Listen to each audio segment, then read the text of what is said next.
Hi everybody, welcome back to Collecting Canadian Cavalry and Armour. Today we're going to look at some of the badges from the 8th Canadian Hussars, which of course started off as the New Brunswick Troop of Volunteer Militia Cavalry, became the New Brunswick Hussars, the Princess Louise, and on and on and on. So, we're going to take a look at some of the helmet plates and stuff here. Now, if you watched our episode dealing with regimental histories, you know that there's a couple of good books out now on the 8th Canadian Hussars. I hope you picked them up because, again, guys, that's how you see how everything was actually worn. Now, reference material, as you know, I'm big on that kind of stuff. For these badges, we've got Chris Brooker's wonderful book on Canadian Army badges. Some of those will be in there, especially some of the brass shoulder titles. We have Daniel Mazias's book on the militia badges. So it shows one of the helmet plates that we're going to be looking at here. Right there on the page. We'll take a look at a real one in a moment. And Darby Whitebone's series of Sergeant Major's Book of Badges. So we're going to touch on some of the combat stuff that was worn for the late 60s up to the 70s, 80s. We've got all the different CAD-PAT stuff. Yeah, good stuff there.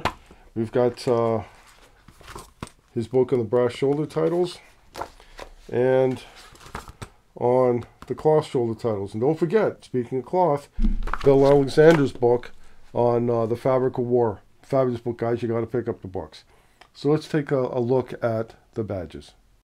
Now, before we take a look at the badges, let's take a look at this uniform behind me. This officer's service dress, Second World War. Or actually just after the Second World War, to a captain in the 8th Canadian Hussars.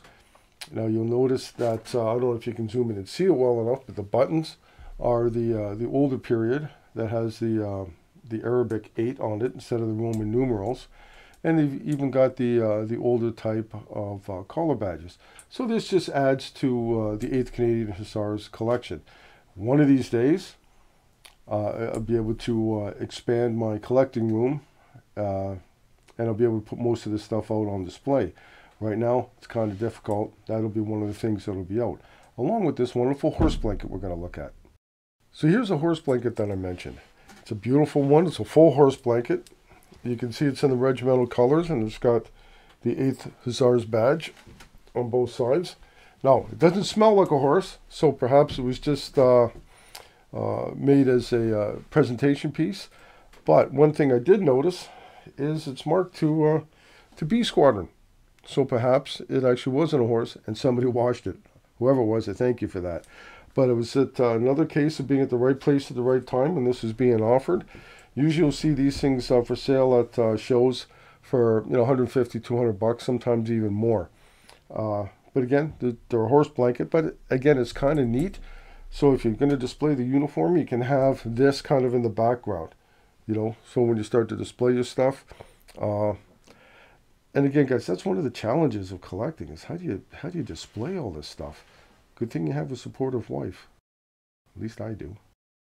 So here's the two different buttons. We have the one that you see on the uniform back there. Only this has a really nice silver overlay to the 8 and the badge on the brass button, and then we have the current one that they're using that has the Roman numeral 8 on it.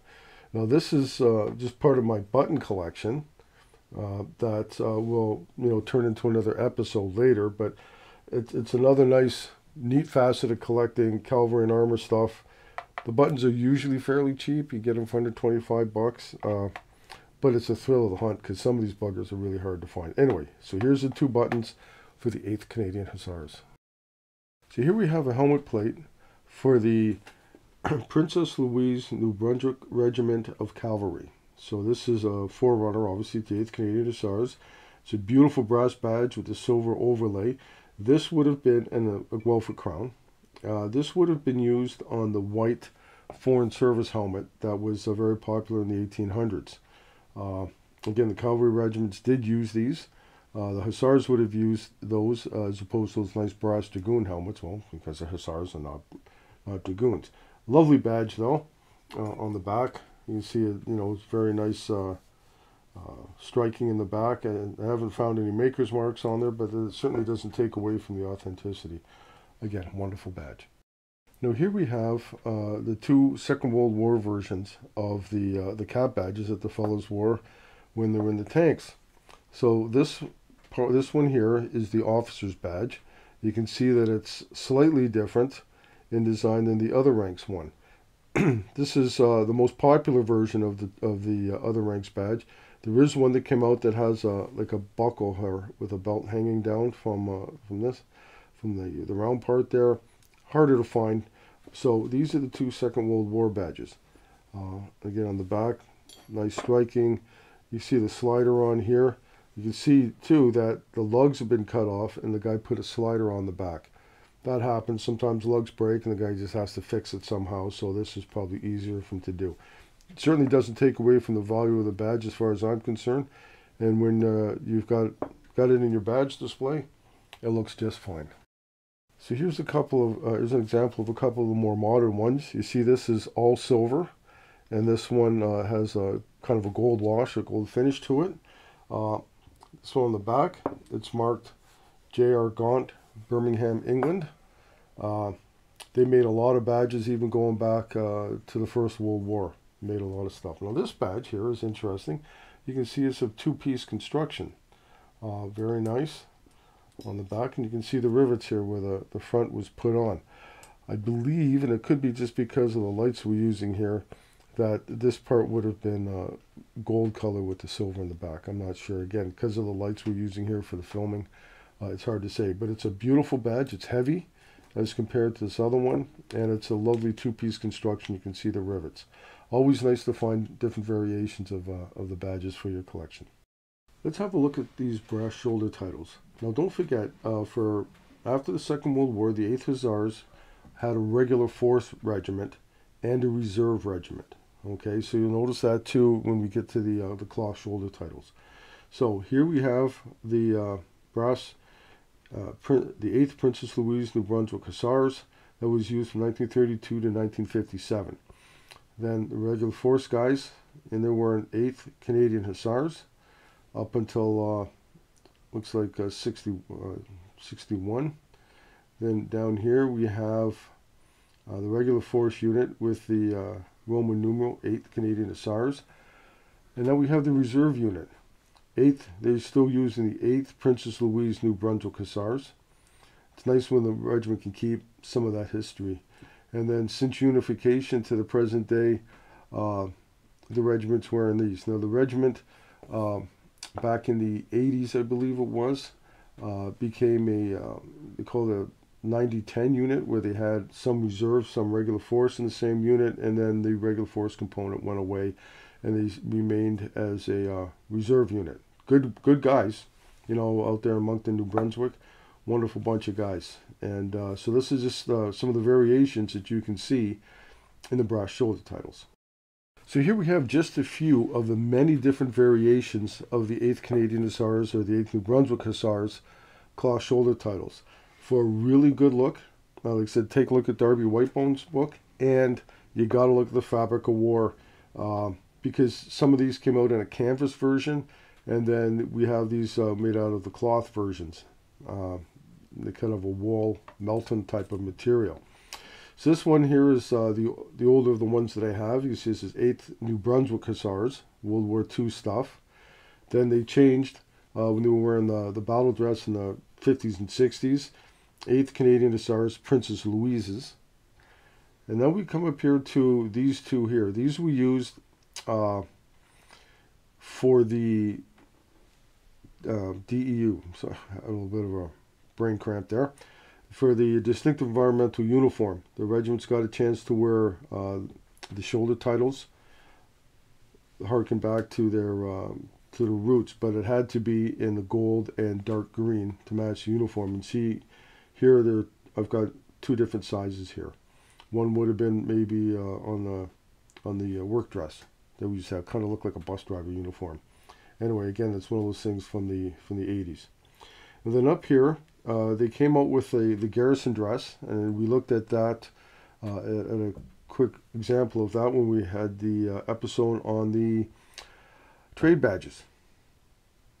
And this one you can tell is for the for that garrison dress, because it's fully embroidered. All in here with this other stuff is just the Melton. But there's probably another 5, 6, maybe even 8 different versions of the shoulder title for Princess Louise Hussars. And guys, if you just want to collect the cloth stuff, there's lots of stuff, but get the reference material. So here we have some of the shoulder titles that would go on the epaulets. It had would have a slide-on piece of cloth with these along the bottom. For the officers, the rank would be on these epaulets as well. So here we have this one here. It's all Melton. There's no edge around it that's been embroidered, and that would have been for the dress uniform on the light green shirt that you would wear with the distinctive environmental uniform, the DEU. And here we have what they called old gold. That was for the work dress. And here we have 2 other versions that you can see a slightly different material there, but still 8th Canadian Hussars. So we go down here and we have the stuff for the old combat uniform that we wore through the 70s and 80s. And 90s actually. And so here we have 8th Canadian Hussars M for militia, and then we have the regular force component, again with the Roman numeral 8 and the CH. Down at the bottom here, we have for the new CADPAT uniform that came out. Well, I guess it's not new now. It's been around for 20 years, maybe a little bit more. So again, you can see the difference between the militia and the regular force one. And then after the regular force component went away, then everybody would be wearing this one here. So again, even with these little things here, they can make a great collection. Up here, we have the combat hat badge. The combat hat was kind of like a bucket hat that the guys would wear in the field, and the regiments were allowed to come up with their own version of the badge.